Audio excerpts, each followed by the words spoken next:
Sikhathele umnumzana uRamaphosa nohulumeni wakhe bakhohlakele bacorrupt.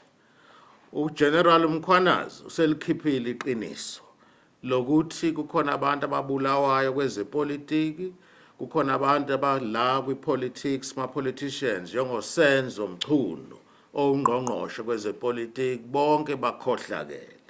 Thina-ke siwumkhonto wesizwe sithi sinenhlanhla ngoba uGeneral Mkhwanazi uyiphoyisa eliqotho, uyiphoyisa eliqinisile. Siyanicela nonke-ke emakhaya ukuthi lento eyenziwe uGeneral Mkhwanazi inhle, sonke masimxhase, sonke emakhaya, koNquthu, koNkandla, koMadundube, koShaka Scroll, koMpumalanga, yonke umhlaba.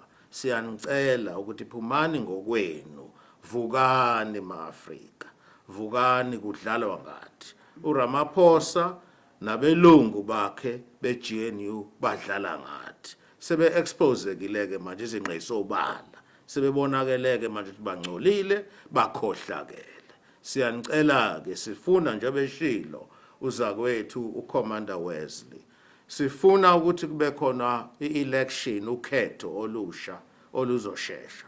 Aphume umongameli uRamaphosa esikhundleni, uyahluleka udlala ngathi.